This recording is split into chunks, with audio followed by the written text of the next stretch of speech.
Did you know that 2025 is a mathematically perfect square year?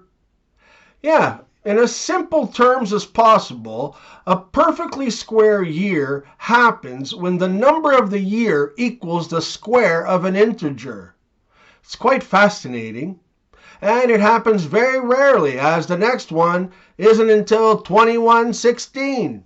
And the last one we had was in 1936. So, Happy New Year and all the best for the perfect square. I used to dance quite a bit when I was younger, but at my age, the only pole dancing I do is when I'm holding on to the safety bar in the shower. One day, the toothbrush had just about enough of it all and says, "Damn, I have the absolute filthiest job in the whole wide world." The toilet paper looks over and replies, "You sure? You know you're getting old. When happy hour is nap time, the pharmacist is your best friend, and it takes 2 tries to get up from the couch." I recently met a Chinese man in Toronto and got to know that his name was Kanaswamy. I asked him, "How did you ever get a name like that, being Chinese?" He said, many years ago, when I first come to Canada, I was standing in line at political asylum's counter. The man in front was Sri Lankan. The white lady at counter looked at him and asked, "What is your name?" He replied, "Kanaswamy." Then she looked at me and asked, "And what is your name?" I say, "Same thing." I got a fitness tracker for Christmas and it's been on my wrist ever since. I haven't done any actual walking or running yet, but I've masturbated 5 miles. Did you hear about the war between Newfoundland and Nova Scotia? The Newfies were lobbing hand grenades and the Scotians were pulling the pins and throwing them back. When our lawnmower broke and wouldn't run anymore, my wife kept hinting to me that I should get it fixed. But somehow I always had something else to take care of. First the shed, then the boat, and, always something more important to do. Finally, she thought of a clever way to make her point. So when I arrived home one day, I found her seated in the tall grass, busily snipping away with a tiny pair of sewing scissors. I watched silently for a short time, and then I went into the house. When I came out again, I handed her a toothbrush and I said, "When you finish cutting the grass, you might as well sweep the driveway too." There are only 2 genders. One goes to the gynecologist and the other goes to a urologist. All the others go to a psychiatrist. In the life can really suck sometimes category, if you're worried about not getting a New Year's Eve kiss at midnight this year, just remember Valentine's Day is coming up and you're probably going to be alone for that one too. Spending New Year's Eve at home in front of TV is pathetic, so we sit sideways. Peter invited his mother over for dinner, and during the course of the meal, his mom couldn't help but notice how lovely Peter's roommate Joanne was. Over the course of the evening, while watching the 2 interact, she started to wonder if there was more between Peter and his roommate than met the eye. Reading his mom's thoughts, Peter volunteered, "I know what you must be thinking, Mom, but I assure you, Joanne and I are just roommates." About a week later, Joanne came to Peter saying, "Ever since your mother came to dinner, I've been unable to find the frying pan. You don't suppose she took it, do you?" "Well, I doubt it, but I'll email her just to be sure," said Peter. So he sat down and wrote, "Dear Mother, I'm not saying that you did take the frying pan from my house, and I'm not saying you did not take the frying pan, but the fact remains that it has been missing ever since you were here for dinner. Love, Peter." Several days later, Peter receives an email from his mother which read, "Dear son, I'm not saying that you do sleep with Joanne, and I'm not saying that you don't sleep with Joanne, but the fact remains that if she was sleeping in her own bed, she would have found the frickin' frying pan by now. Love, Mom." My New Year's resolution this year is to be more optimistic by keeping my cup half full, with either rum, vodka, or whiskey.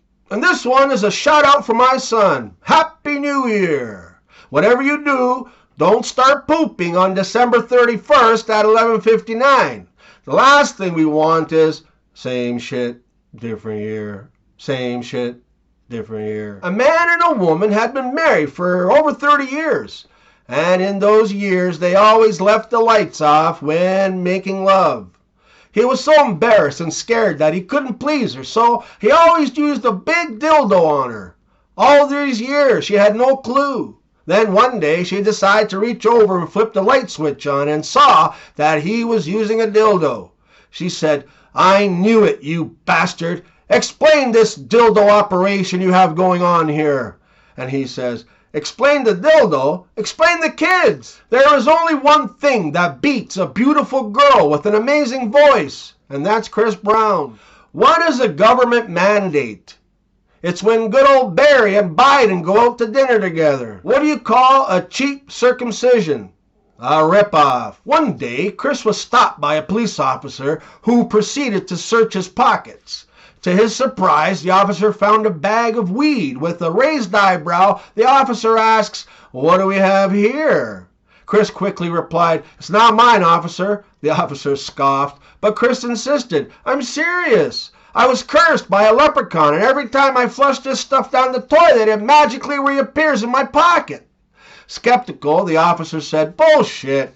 But Chris challenged him, "Try me." Reluctantly, the officer followed him to a nearby cafe's bathroom. So Chris took out the cannabis and he flushed it down the toilet. The officer then checked his pocket and asked, "So, where's the bag of weed?" Smirking, Chris responded, "What bag of weed?" A newfie walks into a Toronto pub and he takes a seat next to a very attractive woman. He gives her a quick glance and then he casually looks at his watch for a moment. The woman notices this and asks, "Is your date running late?" "No," he replies, "I just got this state-of-the-art watch and I was just testing it out." The intrigued woman asks, "State-of-the-art watch? What's so special about it?" The newfie explains, "Well, it uses alpha waves to talk with me telepathically." The lady says, "And what's it telling you now?" "Well, it says you're not wearing any panties." The woman giggles and replies, "Well, it must be broken because I am wearing panties." The newfie taps his watch and says, "Damn thing's an hour fast." What do the Titanic and the Toronto Maple Leafs hockey team have in common? The last picture of the Titanic was in black and white, and so was the last picture of the Maple Leafs winning the Stanley Cup. In Toronto, I saw a bumper sticker on a parked car that read, "I miss South Africa." So I broke the window, took the radio, and left a note that read, "I hope this helps." A newfie was sitting at a bar in Toronto having a drink, minding his own business, when this huge, burly American guy walks in. As he passes the newfie, he hits him on the neck, knocking him to the floor. The big burly Yank says, "That's a karate chop from Korea." The newfie gets up back on his stool and he resumes drinking his beer. The burly American then gets up to go to the bathroom and, as he walks by the newfie, he hits him on the other side of the neck and knocks him to the floor. "That's a judo chop from Japan," he says. The newfie decides he's had enough and he leaves. Half-hour later, he comes back and he sees the burly American sitting at the bar. He walks up behind him and smacks him on the head, knocking him out cold. The newfie says to the bartender, "When he wakes up, tell him that was a frickin' crowbar from Canadian Tire."